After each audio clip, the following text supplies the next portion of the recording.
Hi, and welcome to the Literary Sipper. I'm Amber Beatty Hill, your host. Today, we're going to talk about setting a goal. Now, this goal can be about any creative endeavor, really, but I'm going to probably, by default, be using writing as the primary example because that is what I do and who I often find myself coaching are other writers. But I also coach musicians and visual artists as well. And I think goal setting is just part of having a creative life. And the first question you may ask is, why is it so hard to set a goal and stick with it? And there are many, many reasons why this is true.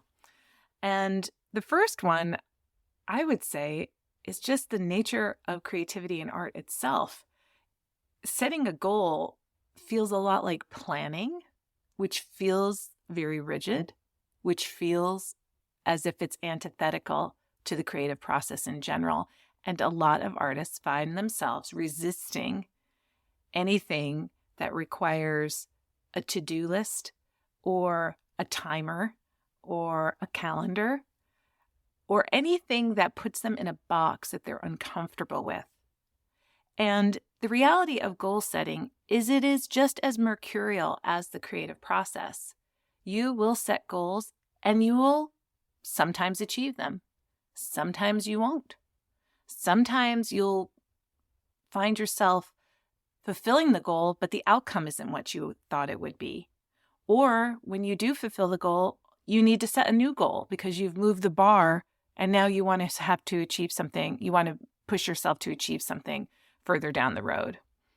And if you exist somewhere between the reality of your everyday life and the dream of what it is you're pursuing, goal setting is important in navigating between those two worlds. So, for example, the dream might be being a published author, but the reality is you don't have a daily writing habit in place. The dream may be you want to win a Writer's Digest short story contest, but the reality is you're afraid to hit the submit button because you're afraid of rejection. The dream might be you want to run a workshop at one of the writers' conferences that you have attended in the past. But the reality is you don't even know what you would teach a class on. In between those two worlds, the dream world of the dream goal and the reality of where you are starting from, are a lot of micro goals in between. There are daily goals and seasonal goals that can help push you forward to attain your dream goal ultimately. And sometimes your dream changes, and what you thought you might have wanted isn't really what you want as you dig down into the work itself, or it changes, or other opportunities present themselves that may feel more attractive or more appropriate to where you are right now in your life.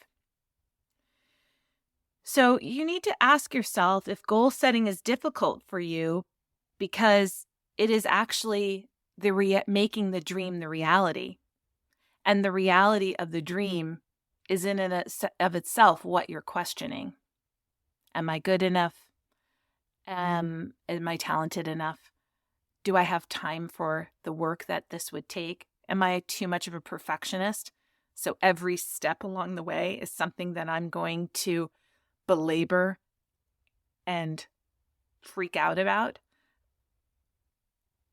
But I think as long as you understand that a goal can change, that you are always changing, and that a goal is usually just a snapshot of where you are at the time you're setting it. And it will change as you do. Then goal setting doesn't have to be this very rigid, boxed-in place that you must progress in the straight line or you'll never get to your destination. As your craft and your diligence and your belief in yourself and the work develops, so will your goals. But sometimes it does help to articulate at least one goal so that you can work backwards from there. So really take time with that dream setting part of being an artist. What is the dream? Go for a walk. Really only think about what it is you are visualizing for yourself, what it is that you want. Is it your book on a bookstore shelf? Is it to teach workshops alongside your icons? Is it to just finish the damn thing? Whatever it is, set the dreamiest goal you can and work backwards from there. Even if the goal is not exactly clear yet, even if your dream goal is nebulous, there are still steps that you can take towards it. And as you take those steps, the dream will become clearer and clearer. So if you want to have a published novel, you need a daily writing practice. If you don't have a daily writing practice, the novel will never get written. So start with the goal, the dream, and move back from there. Try a daily writing practice for a month. One kind of goal, whether it's a time goal, 5 minutes, 15 minutes, half an hour, or a word count goal, 500, 1,000, 100, whatever it is, you can go in that direction. You can also do things like, I'm going to write every day at 6 a.m. And you don't set any kind of word count or time limit. You just sit down at 6 a.m. and you write something. And some days it's going to be a paragraph or a line. And some days you're going to not get up from that chair for a couple hours and you're going to have 1,000 words. It doesn't have to be so judgmental where some goals are better than others. It is just the goal that works for you. So know thyself. That is a really big part of goal setting. And it can feel scary to set goals as well because it tickles that bone in you that dares to dream. And sometimes it is that very dreaming that is the scary part. Because if that dream has entered into your mind, it wants to be made manifest by you. It wants to come true. And if you don't know how to do it, that can be a really scary and paralyzing place. And so the goal setting is paralyzed also. And breaking things down into their smallest habit or their smallest part can often be the beginning that you need in order to propel yourself forward. So if it's a daily writing habit or making the most of the 5 minutes you have in a certain time of day, or always writing before bed, or not spending that hour reading on the weekend that you like to do, but maybe break it into a half an hour of reading and a half an hour of writing so that you're being fed by the things you love, but you are also feeding other people or feeding that creative side of yourself. I would also caution you about the unattainable goal. A published novel is an attainable goal. The Great American Novel is not one. The Great American Novel is a myth. What I think of the Great American Novel today in 2023 is not what I thought the Great American Novel was in 2003. It is not what I thought it was in 1993. It is certainly not what people thought it was in 1963 or 1803. It is always changing. So for you to set an unattainable goal like that can be self-defeating. Writing a draft, revising that draft, query letters, putting it out into a contest, whatever it is, make the goal a realistic one that you can achieve and let the judgment come from another place. The other question I would ask you if you're struggling with goal setting is, how does it feel when you're being creative? How does it feel when you are in the flow of the work itself? So if you listen deeply to your heart and where the joy comes from, it doesn't mean you stay away from hard things. It means you stay in an honest conversation with yourself about what you want. This is why I'm a firm believer in setting both micro goals and macro goals. Because if you are in conversation with yourself, you can look at your day and say, my goal today is to sit down and write for a half an hour. Your weekly goal might be, my weekly goal is to have 20 good pages to revise by the end of the week. Your seasonal goal might be, I want to submit a story to some contests. And your yearly goal might be, I want to win one of those contests. So you want to make sure that you're always focused on the work that comes from sitting in the seat and writing the page, and also why you're doing it, the so what of it all. It is enough to have a daily practice for a lot of people. A daily writing practice, a daily journaling practice is part of living a meditative, thoughtful, creative life. And for some people, that's enough. It doesn't have to go anywhere. That is enough of a creative boost to themselves.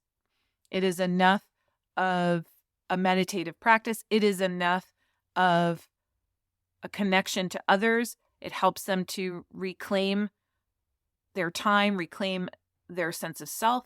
There's a lot that goes into writing practice that's positive. That doesn't necessarily need to be shared with anybody. But there are those people who, for them, the writing must be shared to be complete. It must be out in the world to be complete. And that requires thought and goal setting and habits. And if you are stalled out on that goal setting, then you need to start asking yourself about what it is that you want. Why are you pursuing your art in the first place? And for a lot of us, this is where the real work begins. It is where we meet the obstacles and blocks to our dream in that goal-setting process. And often that's what keeps people from setting the goal in the first place. And those blocks can be anything from emotional blocks about perfectionism or good enoughness to professional blocks like, hey, I've submitted this to 40 agents and I've only heard back from 2, and the work still isn't ready and I'm not sure where to go next. When you find yourself in those places, then you have to set a new goal.